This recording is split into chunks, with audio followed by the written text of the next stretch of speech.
Welcome to another ASC CPC training video. This video is the fifth and final video in the recipe programming series. In this tutorial, we'll cover new revisions, recipe reports, recipe preview, and audit tracking. In the last video, you finished with the recipe. Let's look at the final optional items available for the recipe. First, we have the New Revision button. When you select the New Revision button, it asks for confirmation and adds a revision to the recipe as you see here.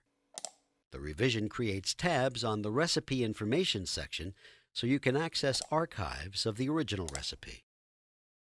Next is the Recipe Report button. This is the report version of the recipe. From here, you can print and save the recipe report. Moving back to the recipe report page and onto the recipe preview, first, make sure the recipe we just created is selected, then select the Recipe Preview button. This is the recipe preview screen. CPC simulates what the recipe you wrote will do in the equipment. This is displayed in the familiar Trend Report style. This functions the same as the Trend View covered in the Run Operations series.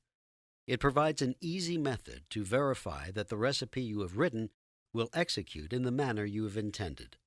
We can see that the recipe we just wrote is doing what we intended.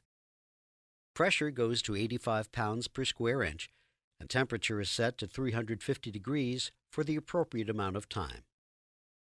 Next, we'll look at recipe audit tracking. Audit tracking is a feature that allows you to track recipe changes. Right-click the recipe you want to audit track. Scroll down to Audit Tracking and select it. A confirmation window will appear. Select Yes here if you wish to track this recipe. Now, anytime your recipe is changed, you'll receive a pop-up window confirming the change. Also, if you click on Audit Tracking, you can see a history of changes along with the user who made the changes. This concludes our recipe programming series. Thanks for watching.